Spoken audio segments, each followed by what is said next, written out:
Killing Floor 2 is a game about killing Zeds, then getting dosh, and using that dosh to kill more Zeds, and then the cycle continues. And then you go to heaven. Just another day in London. Just another day in London. I wonder how many people have actually made that joke, because I'm definitely not the first one to make it. This game is aggressively British for the people who don't know. They even call the money dosh. But Killing Floor 2 and, of course, Outlast Trials are basically the two different games that I've been swapping between and playing. So I feel like it's time to give justice to this game and actually make a video on Killing Floor 2. In which, at its core, Killing Floor 2 is a pretty standard class-based zombie shooter, but it gets a lot of things right, and there's a reason why people still love this game years later. So strap in, because we're gonna be talking about Killing Floor 2, a hilarious game that I cannot believe I haven't played until this point. Bio-Cola! Taste the hazard! Okay, I'll leave one of the normal guys alive. One of the, like, cysts or whatever they're called. Never mind, no! Okay. Oh, shoot. Then got, like, charred, look at me. Let's start off by talking about the different classes in this game, because like I said, this is a class-based zombie shooter game. And I'm obviously not going to go over all of them, because I feel like that would be pretty boring, but I'll go over like my top 3 that I think, or that I have the most experience with. But first, I just want to clear up what classes actually mean in this game. Every class has certain things that they excel at, like the Firebug does increased fire damage, the Demolitionist does more explosive damage, and so on. You can probably fill in the gaps there. And then as you level up these classes, the percentages go up, thus making you more powerful. And as I kind of implied before, you get dosh when you play through waves and you fight zombies and everything, which you then use in the shop to buy weapons in between waves. And each class has their own set of weapons that you can get. And technically you can buy weapons from other classes and whatnot, but you just don't get those percentage bonuses from your class if you use a different weapon. With that being said, let's actually get down to business and talk about these classes that I was referencing at the beginning. We're gonna start with the Commando, which in my opinion is probably the most beginner-friendly class, but once you get more experience with this game, not saying that I'm an expert or anything, but once you get more experience with this game, Commando is honestly still a pretty good pick. Go long! Oh, that was nice. Commando has the ability to just literally be able to see invisible zombies whenever they can cloak themselves, because some of them can. And the Commando can also just literally see enemy health bars, which none of the other classes in the game are able to do. Oh yeah, here we go. I can see you guys because I have Commando. Gotta be real with you, I don't, like, seeing the health bars is nice, but I don't really see the point in seeing the health bars. Now that I've played so much without it, I don't really see why I would need it. So Commando is basically like an intel kind of class, is what I would say that they're focused on mainly. But the reason why I really like them as well is because on top of that, they have this really good gun that I haven't seen another class have a gun similar to this. It's literally called the Stoner. And I can't say it's the best gun in the game, but it is extremely fun. The Stoner has a base damage of 25. The Scar has a base damage of 50. But the Stoner has a high rate of fire, which is 909 rounds per minute. Oh my gosh, it is. Living my dream right now.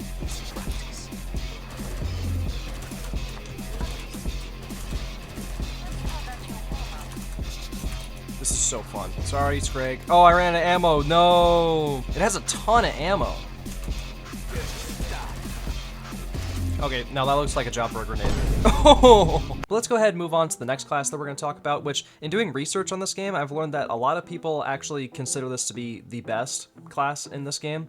And that class is known as the Perk. Or, I was just thinking about in my head that I keep calling the classes when they're actually supposed to be called perks. And I was thinking about that as I was talking, and then I accidentally said the perk instead of the name of the class. Anyways, the name of the class, or the perk, is actually the Field Medic. Now you might be asking, why is a Field Medic the most powerful class in this game to some people? Well, it's because they are an expert at staying alive and keeping their teammates alive. I mean, they literally turn the entire team into cockroaches, and they're even still really good in single player when you don't have any teammates to heal, you just heal yourself. Okay, let's try this out.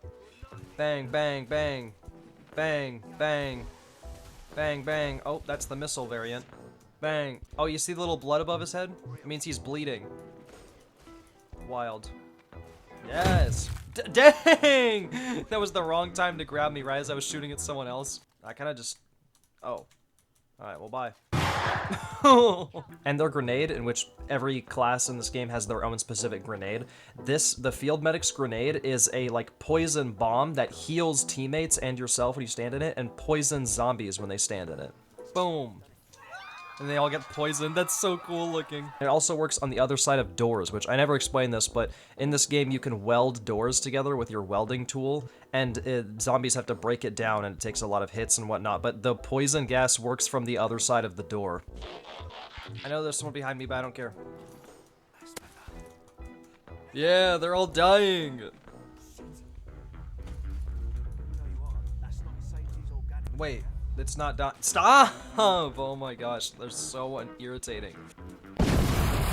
Yeah, okay, it's because it's like 90 big guys. That's why they're not dying. And the last of the perks that I'm gonna talk about is my personal favorite, the Demolitionist. Now, I thought my favorite was gonna be the Firebug, the one with the flamethrower, but after I played the Demolitionist, it's perfect. It's like so fun. Oh, it's so satisfying. The grenade that they have is literally a stick of dynamite that explodes on impact with an enemy.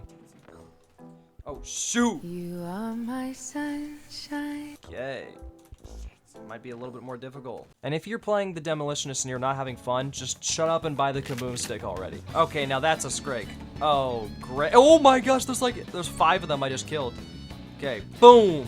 Okay, that Stalker just ate it. Boom. Boom. Ah! Oh my gosh, it's so satisfying. Boom! Oh my gosh. Bang. Bang.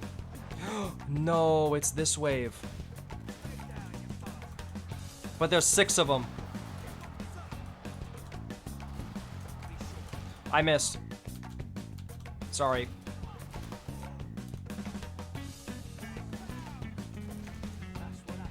Okay, and that's kind of all the different classes I wanted to talk about in this video. There's tons of stuff to love about this game. I love how satisfying the leveling system is. I love how the zombies in the game react to how you hit them with different things and they sort of stumble over. I love the slow motion that happens when you do enough damage like quickly enough. I love the boss fights in this game. I'm just gushing over this game at this point, but I've been having a lot of fun with it, and as you can tell by how the sun is no longer here, I've been talking about it for this video for quite a while now. I wanted to do a segment of this video where I kind of went over the different enemies of the game, but I'm realizing now that that's kind of boring. I don't know if I really just want to talk about all the enemies and to have different clips of all the different enemies. I don't feel like that would be that entertaining. But what you need to know is that there's a ton of enemy variety in this game. There's probably a lot more enemies than you would think that there would be in this game. I mean, sure that some of them are just variants of other enemies that already exist, but you get the point. And a lot of the enemies are the ones you'd expect from a game like this. Like, there's the one that goes invisible, there's the one that spits at you and poisons you, there's the one that stuns you, there's the one that shoots at you,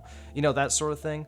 And I really like some of the specific enemies that are very interesting, like, that was kind of vague, but I mean, like, the Siren enemy is really interesting, because the whole thing is that she screams, but her scream counters and destroys explosives before they go off.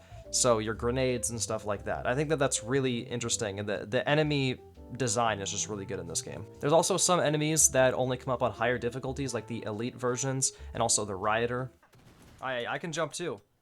Okay, what are you? But that's about it. That's kind of all I wanted to say, and I hope you guys enjoyed this video, and we'll probably get back to Outlast Trials after this.